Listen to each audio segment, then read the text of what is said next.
Hai guys, Assalamualaikum warahmatullahi wabarakatuh dan salam sejahtera kembali lagi di Tengku Ruk Channel guys. Pada kalian yang menonton video ini, semoga berada di dalam keadaan yang sehat dan sentiasa dirahmati serta diridhoi oleh Allah SWT. Amin ya rabbal alamin. Pada kali ini guys, saya akan mereaksi tentang kunjungan Perdana Menteri Malaysia ke Indonesia baru-baru ini. Dan di sini ada satu video saya temui yang mana beliau telah diwawancara oleh pemimpin-pemimpin di Indonesia tentang hubungan Malaysia dan Indonesia. Agak-agaknya apakah yang akan berlaku terhadap dua negara kita selepas ini guys, di bawah kepimpinan Datuk Seri Anwar Ibrahim di Malaysia ini, dan di Indonesia tidak lain tidak bukan yaitu Bapak Presiden Jokowi. Dan sebenarnya Indonesia berada dalam sanubari Anwar Ibrahim. Indonesia mendapat tempat di hati Perdana Menteri Malaysia guys. Jadi kalau kita tengok semasa kunjungan beliau, banyak persoalan-persoalan tentang Malaysia serta Indonesia. Bagaimana hubungan itu? Adakah hubungan ini akan bertambah lebih baik lagi selepas ini atau tidak? Nah, kita nantikan apakah jawapan Perdana Menteri apabila ditanya tentang hubungan Malaysia dan Indonesia selepas ini. Jadi, ayo sama-sama kita saksikan klip video ini dari channel Anwar Ibrahim. Kepada kalian yang menonton video ini, support juga channel ini dengan memberi like, komen, dan bagi yang belum subscribe, boleh subscribe. Ini channel Anwar Ibrahim guys. Jadi, jangan kita berlama-lama, langsung saja kita saksikan klip video ini guys. Jom!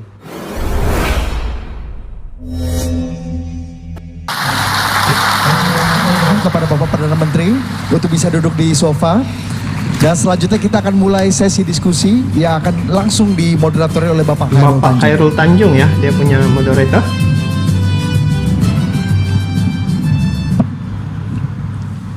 Terima kasih Datuk ya atas pencerahan yang luar biasa.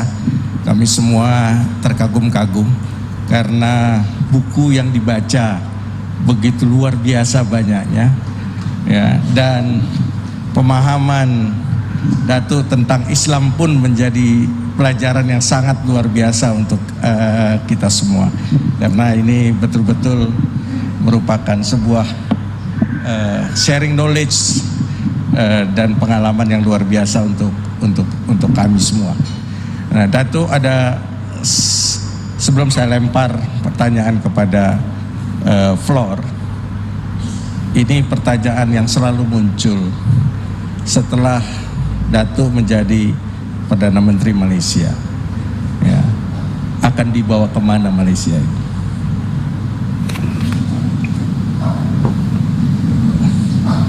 Oh, dia punya mic di tepi. Silakan Datuk. Soalan sangat singkat tapi amat membebankan. Ya gini, saya mau negara Malaysia yang demokratik dan adil. Saya mau orang kenal usaha Anwar untuk Malaysia itu membersihkan dari rasuah dan penyelewengan, dan menunjukkan bahawa ada pemimpin Melayu, Islam, Malaysia yang benar-benar ikhlas untuk membela nasib rakyat. Itu jalur hukum, demokrasi, dan ekonomi betul. Tapi akhirnya orang tanya dia, at least this man tried his best to save the country from the scourge of corruption, abuse of power. He may succeed to an extent, he may not succeed totally. I'm sure I will not, but at least there is a recognition he tried his best.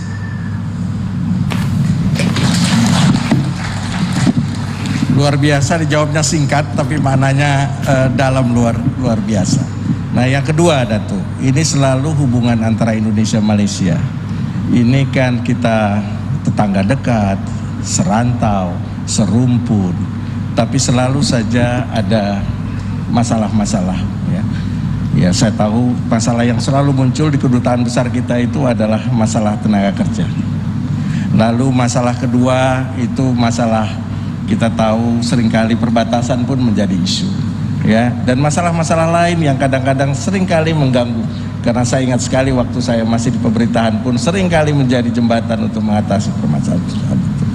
Nah, di era kepemimpinan Datuk sebagai Prime Minister, ini apa yang kira-kira akan dilakukan untuk membuat, karena Datuk adalah sahabat Indonesia, ya tentu lebih mudah untuk membuat permasalahan hubungan Indonesia-Malaysia ini menjadi lebih rukun lagi, lebih saling membantu lagi, dan lebih saling menguntungkan lagi.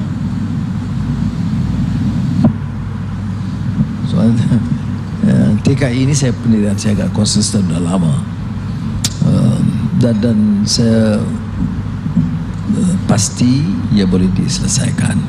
Pertama, sistem pemilihan itu harus diperbaiki. Kita tidak boleh izinkan sistem dengan ejen-ejen yang memunggah kekayaan terlalu tinggi dan mendera rakyat, ya. Kos terlalu tinggi, dan perubahan sistem itu harus dirubah di Malaysia dan juga di Indonesia dan di Bangladesh, ya. Ini seolah-olah modern slavery. Carilah perniagaan lain nak untung, tapi janganlah berniaga manusia. Jadi sebab itu solution ini dikemukakan dalam perbincangan kita tahun-tahun lalu sekalipun, ya, yang diulang oleh Presiden Jokowi ialah digitalization. Apa yang rumitnya? Apa yang perlu bayar kepada companies, agents terlalu tinggi, ya? Kerana bila diambil terlalu tinggi, itu dibayar oleh pekerja, ya? Dan gaji pekerja itu, upah pekerja itu sudah rendah. Jadi hal ini saya bagi jaminan kepada Presiden.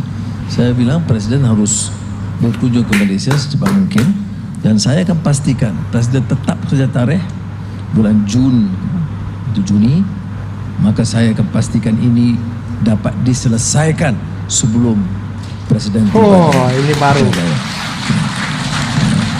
Dan ada kasus-kasus penderaan pekerja, ya.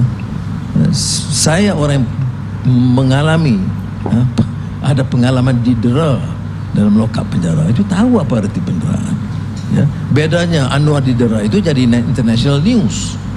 Jadi orang biasa didera itu nggak jadi masuk berita. Melainkan di Indonesia adalah sedikit dihangatkan suhu, ya. Tetapi ini tidak boleh dimaafkan. Sama ada pekerja itu rakyat Malaysia atau rakyat Indonesia. Ini saya sudah sebenarnya Menteri Dalam Negeri sekarang, Saifuddin Nasution, ya, Nasution, dan Ketua Polis Negara, saya sudah beritahu biar kita dalam beberapa bulan ini beri mesej yang jelas, tidak pada kenyataan, pada tindakan. Kalau ada penderaan, jangan tolak ansur sama sekali. Tak peduli dia Datuk Seri ke Tan Sri ke Tun, enggak peduli, ya. Hukum itu, negara hukum itu tidak kenal jabatannya, ya. Itu yang penting. Oh, guys. Jadi itu untuk ini. Tapi yang penyelesaiannya ialah digital, ya. Kemasukan dan keluar pekerja itu melalui digital. Langkah pertama yang saya lakukan ialah mengarahkan supaya ada pemutihan. Sementara kita lakukan ini dalam bulan-bulan akan datang, kita putihkan. Jadi orang jangan rumitkanlah, ya. Saya tahu tidak popular kerana orang pengangguran, unemployment itu sudah meningkat sedikit di Malaysia. Jadi bila kita ambil pekerja asing dengan mudah, itu tidak popular dari segi politik. Tetapi mereka sudah bekerja. Tidak adil, tidak fair. Kalau saya panjangkan sedikit. Tak, masa kita 70-an, 80-an, dan saya jadi Menteri Pendidikan, saya masih ingat.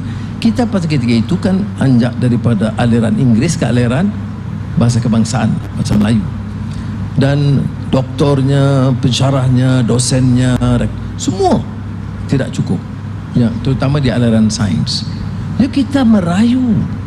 Dan saya ingat lagi beberapa kali ketemu Presiden Soeharto untuk memberi keizinan khas hantar 10,000 doktor, guru, sains, dosen ke Malaysia. Jadi ada periode dalam sejarah negara kita di mana kita mohon bantuan dan pertolongan dari Indonesia. Jadi sekarang ini tidak dosen, bahasa tapi Indonesia dipakai juga kan, mahir dan sebagainya. Janganlah layani mereka dengan cara begitu jelek sekali. Jadi kadang-kadang pengajaran ini perlu. Jadi rakyat Malaysia juga harus tahu, ya. Memang ada yang melanggar tata cara dan hukum itu benar ya, undang-undang. Dan kalau kasus jenayah jangan kita maafkan. Jadi saya nak terangkan juga, kalau kasus itu pekerja asing atau PTI, tetapi kasusnya jenayah, pukul orang, rogol orang, mendera orang, itu jangan kita anggap dia itu TKI, kita anggap dia itu penjenayah. Jadi harus dibedakan kategorinya. Jadi insya Allah kita akan betulkan hal ini. Tadi yang kedua apa? Perbatasan. Perbatasan itu Prabowo ada dihapuskan. Ada Prabowo. Dah, itu yang kita putuskan. Sudah 60 tahun Malaysia runding. Jadi kita bicara dengan Presiden Jokowi dah ini 261 mesyuarat udah belum selesai. Jadi menteri luar pada di sini yang memang orang yang lebih mantap lah. Jadi itu ujian kepada dia untuk selaraskan dengan kementerian, dan insyaAllah hari Rabu kabinet saya akan tekankan mesti cuba selesaikan tapi janganlah ini kan Indonesia ini kan abang besar, jadi kita ni kadang-kadang runding ini kita jaga. Kita senang, orang adik kecil ni senang kecil hati. Jadi asal kalau kita faham itu beres ya. Jadi Pak Jana Prabowo bila ke Kuala Lumpur pandai-pandai lah, santai lah. Oh, ganas ya.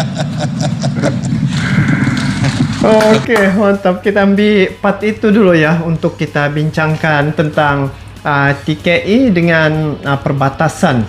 Jadi isu yang selama ini yang selalu mendapat perhatian dan selalu berlaku, yang mana TKI diperlakukan sedemikian rupa ya, mungkin penderaan di Malaysia ya. Jadi itu telah di-highlight oleh Perdana Menteri Malaysia Anwar Ibrahim ni akan diatasi permasalahan-permasalahan itu, dan dia sudah nyatakan tadi bahwa undang-undang hukum itu harus ditegakkan.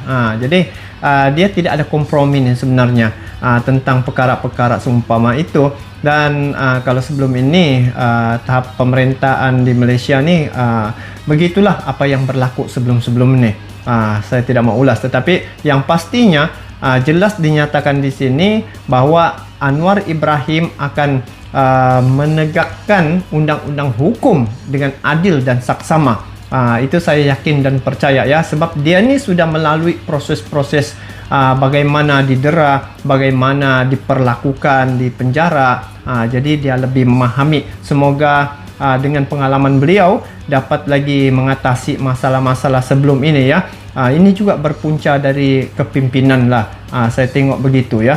Kalau kepimpinan macam ambil perhatian untuk isu-isu seumpama ini perlu diatasi, pasti akan selesai. Tetapi kalau tidak diambil perhatian, maka dia akan berlaku berterusan. Tetapi yang saya nampak di sini, Perdana Menteri Anwar Ibrahim ni dia begitu serius ya dalam hal ini, tentang TKI yang ada di Malaysia. Dan saya yakin dan percaya selepas ini akan lebih mudah lagi, akan dapat perlindungan lagi. Saya juga mendengar ya Ibu Retno Marsudi ketika buat berpidato ya dengan Menteri Luar Malaysia. Perkara ini juga yang ditekankan ya.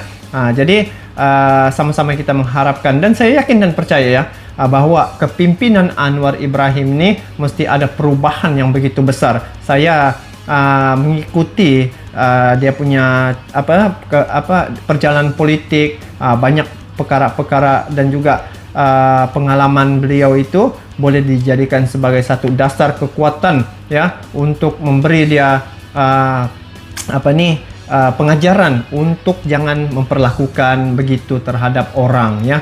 Jadi apapun kita nantikan bagaimana ke depan ini, dan kita doakanlah sama-sama agar perkara-perkara yang di-highlight itu dapat diatasi dengan segera. Saya nampak sudah sinarnya di situ ya. Tetapi ini kali pasti akan berlaku satu perubahan yang besar. Saya yakin dan percaya bahwa Malaysia dan Indonesia selepas ini akan lebih aman, akan lebih damai lagi hubungannya dari segi politik, sosial, ekonomi, dan juga dari segi kepimpinannya sampai masyarakatnya, hubungan ini pasti akan lebih erat lagi. Sebab apa? Karena Anwar lebih mengenali Indonesia dan mempunyai tempat di hatinya. So, bagaimana pandangan kalian terkait dengan perkara ini?